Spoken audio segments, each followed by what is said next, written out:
And all the notes are here. If you want to get the notes, just click the PDF, follow along. I'm not going to draw the image that I already have embedded in the PDF, but you can see if we have the unconscious as a set, within that set, a component of that set is language. I mean, you can formalize this if you wanted to, right? So within the set unconscious, within that set is language, right? So the structure of language is discovered within the unconscious. This is very, very interesting, right? Immediately we recognize that the question that I posed before has to reside in some type of discourse. Now, I don't know the response to the question. I didn't pose the question rhetorically. I really don't know the response to the question that I posed. I think it's a very interesting question to pose. But immediately, the first bullet point is that the structure of language is found within the unconscious. That it leads me to recognize that it's satisfying the two Saussurean conditions that we need to satisfy that question. Again, the question, the semiological status of the signal inconceivable and the signification ineffable.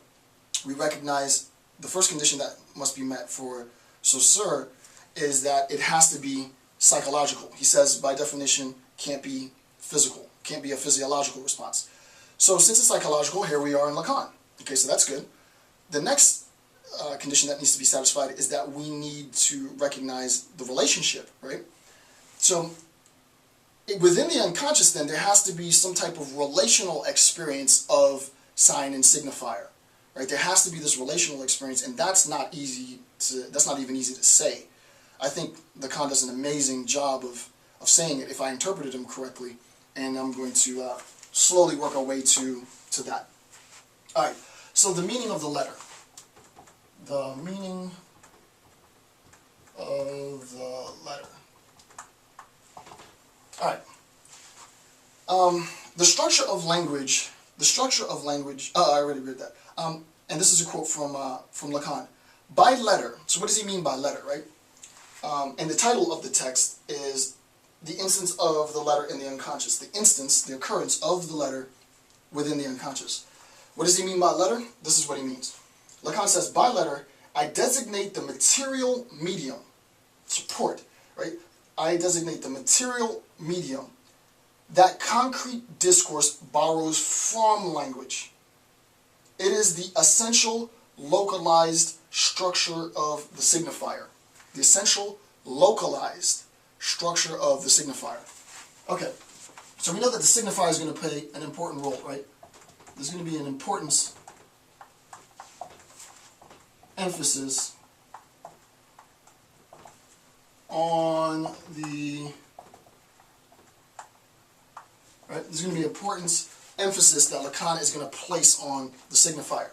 We recognize what's important now isn't so much the position of, am I jumping the gun yet? I don't want to jump the gun yet. What's important to understand this is not so much where the signifier goes in the Saussurean algorithm, but the function of the signifier. The function of the signifier is to direct towards, to point to its signification, right? Its conceptual signification. So that in this conceptual signification of this, right, we recognize that the signifier, tree, points to that, right?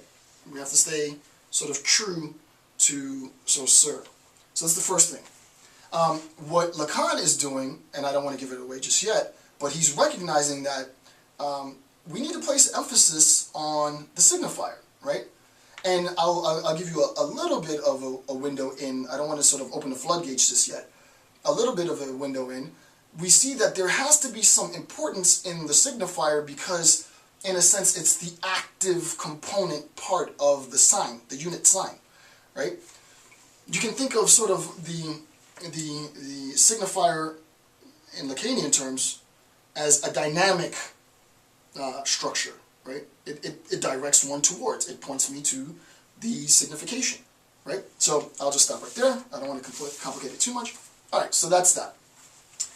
Next is another quote from Lacan. Lacan says, the three major themes of this science, that being linguistics, is thus: based in effect on the primordial position of the signifier and the signified, as distinct orders initially separated by a bar resisting signification. What in the world does that mean? Okay. Traditionally, we have the depiction of the signifier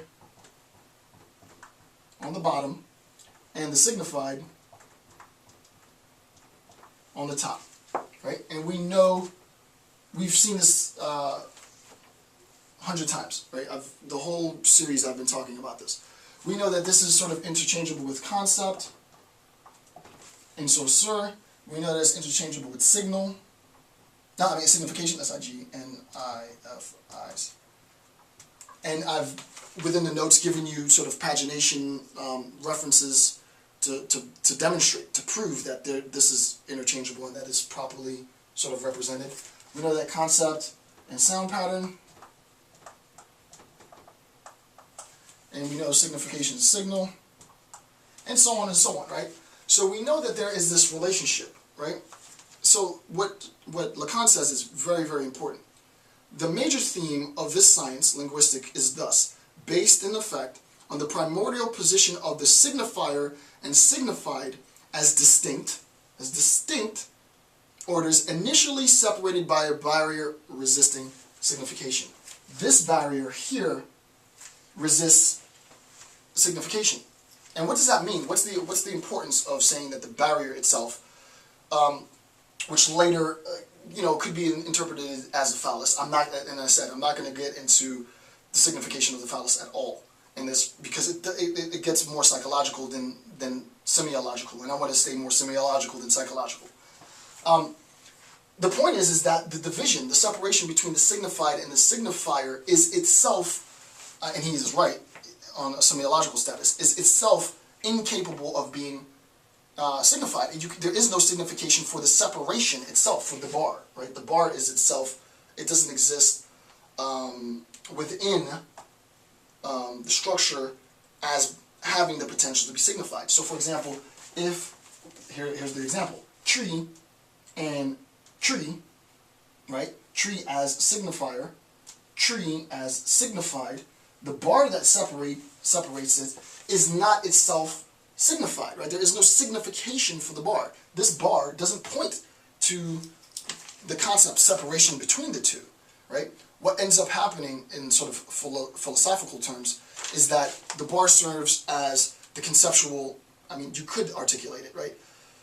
It serves as the conceptual demarcation, right? The conceptual, the ability to make a distinction, and he's right in using the term, I think he used distinction. Yeah, it's the conceptual demarcation, or the distinction between the signifier and that which is signified, right? It serves as that demarcation, but it itself, it is itself, as he says, a barrier that resists signification, and he's absolutely right. Okay, we'll see the importance of that later, right? Right now, I'm just putting it out there.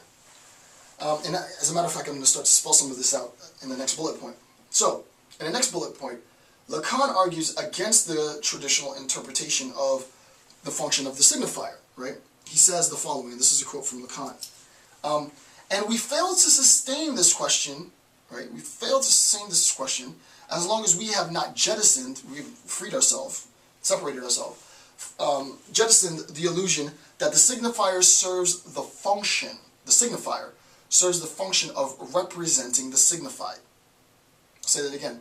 And we fail. What's our failure, right?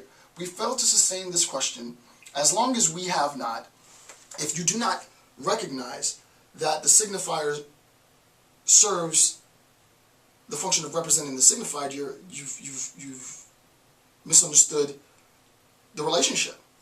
What in the world does that mean, right? What is Lacan talking about? I'll read it again, right? And I'll read it slowly. And we fail to sustain this question as long as we have not jettisoned the illusion, doesn't really exist, the illusion that the signifier, the illusion is that the signifier serves the function of representing the signified, right?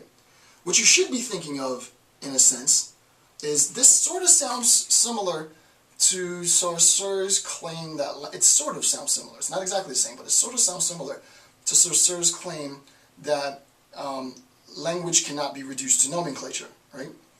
Language, remember when we talked about the reduction, the attempt to reduce language to nomenclature, right? The attempt to reduce the language to sort of this correspondence theory, this sort of immediately sort of relational experience. What was the problem? Well, it seemed to be the case that the what did it seem to be the case? Where are we? It's not just an illusion. The signifier serves the function of representing, right? In the attempt to argue that language can be reduced to nomenclature, it seems to be the case that you are saying the signifier represents the signified, right? It serves a function of representing the signified. So, in a sense, all we have is that, right? This is a representation of the signified, and that's ridiculous, right? We recognize that there's this relationship between the signifier and the signified, but as Saussure warned us, it's not this simple relationship. And now we understand the totality of the complexity in primary and secondary sources of meaning, in addition to the concept of value. That really is the structure and the meaning. But Saussure, Lacan's point is a good point.